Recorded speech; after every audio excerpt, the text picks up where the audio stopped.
How y'all doing today? My name is Anthony Davis, and I'm up in Greensboro. I came up for my son's wrestling in the state championships this weekend, and I just have a couple of thoughts as I sit here, and I'm trying to do my apologetics assignment, trying to make sense of what I want to understand in the Word of God, and dealing with people, it's become very arduous. Is probably the best thing to say. When you deal with so many ethnicities in the United States, and we all, I can't even say we all, well, the majority and the two major minorities have already identified that the easiest medium to communicate in is English, but you still have those that have their own ability to communicate in their native language or in their natural tongue, who know how to manipulate the system to make it seem as though they're at a disadvantage, and that's bothersome. And that's because we have people in neighborhoods where education is not adequate enough to prepare them for it, but that doesn't, even though they're not prepared to speak the business language or have the business maturity needed in the world, they're not afforded the leeway not to be equipped. But there are ethnicities in this country that are allowed that leeway. I just left one of those places where I asked for a product and they spoke to me in a pidgin English dialect of their choosing,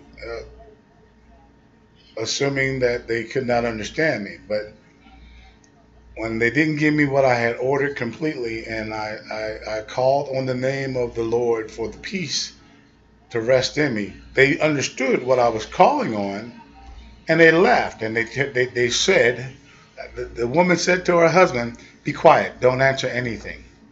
And that shows that they play us, and they're allowed to play us,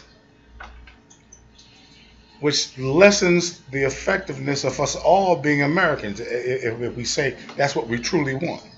No, if we want a one America with one voice, if we want our communities to be, we say we want the amalgamation, the melting pot to be the working thing, where color is not the boundary that we see, where we're not judged on by, where if I say I'm from Camden, New Jersey, that's not the measure of who you think I am, even though I come from an area that had a great educational program until the policing of the neighborhoods became so second-handed or second-thoughted that it allowed it to deteriorate to where we became a crime capital, and it makes you really wonder. I understand statistics and monopolies, and understand urban areas and social demographics and all that kind of stuff, but we're fighting over crazy things. We're fighting over a man that was elected president that we think that he won't do us right, but we haven't given them a chance to make the mistakes. Because if you make enough mistakes, if Congress, if our Senate and congressional bodies don't do their job, if he makes a grievous mistake by applying to remove him off from office, that's where we've been failed. But we've been failed by them before because they can't learn to compromise on it. They can't learn to come to one mind. Instead of looking for the earmarks, the pork belly spending that's attached to a lot of these bills that's passed. They haven't learned to say, well, that's a good thing for the people.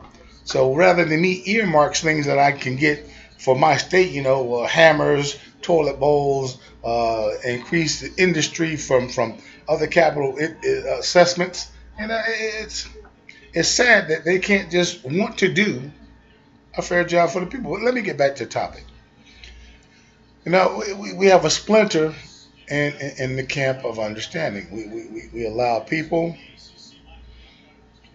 naturalized citizens, the opportunity to be afforded leniency, I guess because they think they need to go through the learning curve.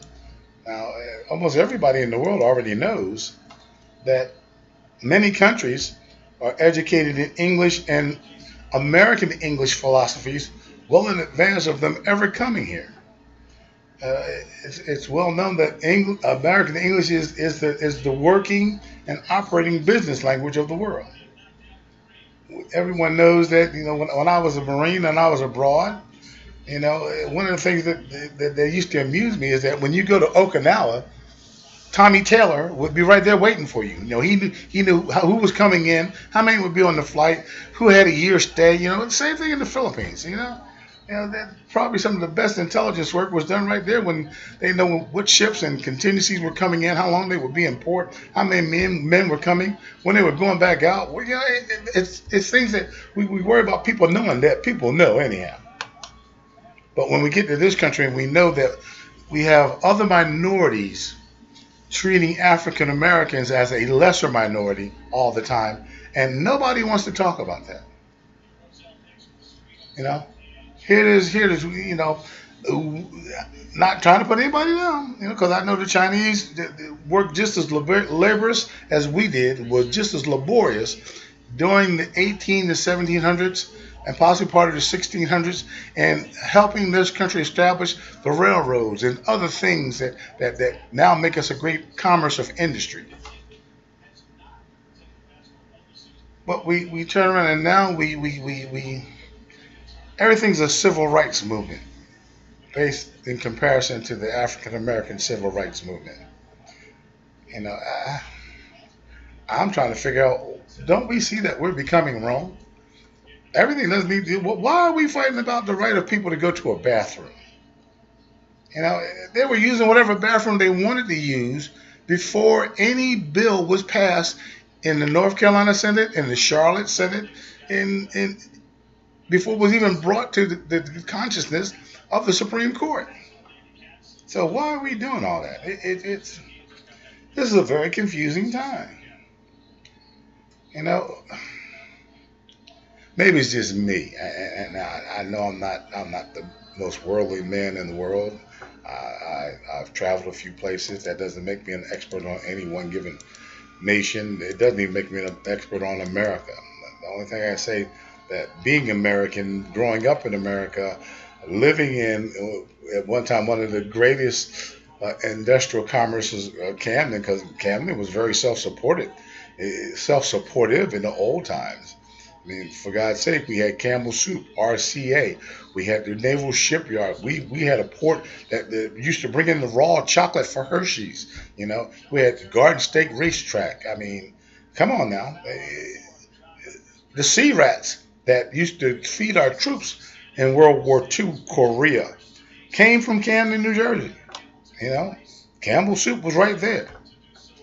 But now I walk by and I see nail shops that are being populated and utilized by my sisters, African American women, but I don't see any ownership. Here it is. We're a consumer of a vast product, but I don't see any of women of brown color being the forerunners in establishing these centers. I see my brothers who don't see that whether they have a 9 to 5 that brings in tons of money, that they need to be in their children's life. And somewhere in the 70s and 80s, that dysfunction just took off, just grew legs and just took off. And I'm sad to say that that's one of the most terrible things that's probably ever happened in our society. Be you white, black, Asian, Indian, Korean, I don't care what nationality they are. If you can get them walk away from your family, you're crazy. Because the lie of America actually is to go off, young man, young woman, and strike your own dream, make your own mark in the world. Because your family is probably the most powerful thing The family unit, the family working in union, the family working united, staying connected, being able to take objective criticism and growing from it is probably the most wonderful and powerful thing in the world.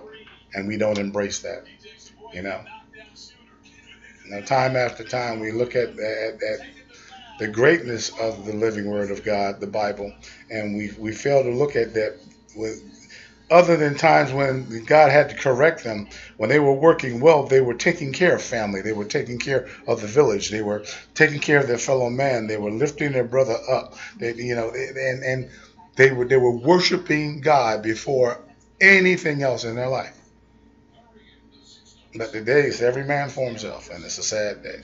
And we allow foreigners to come in and maintain their identity and treat us like, well, I don't understand you. If blacks and whites did that to each other, we would never get anything done.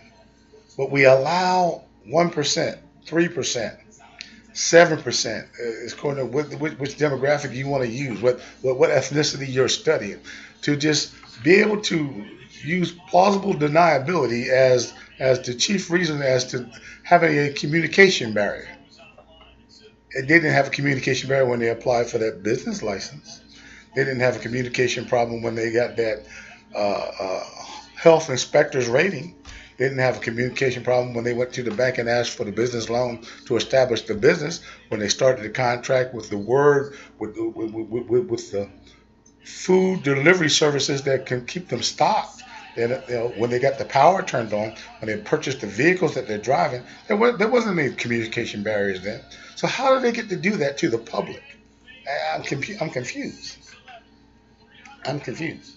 But I'm just sitting here venting, because it just bothered me, and it's very disturbing. Because in the melting pot, if English is the language that we all need to communicate with, there should be a requirement that a fluency, a higher level, I'm not complete, but a higher level of fluency needs to be obtained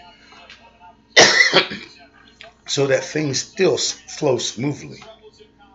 I know most of you probably won't agree, and many probably won't respond to this, but nevertheless, it's my point of view. I've voiced it. I thank you if you are listening, paying attention, and if you just pass and click by this, God bless you, and nonetheless, love you. Have a blessed day.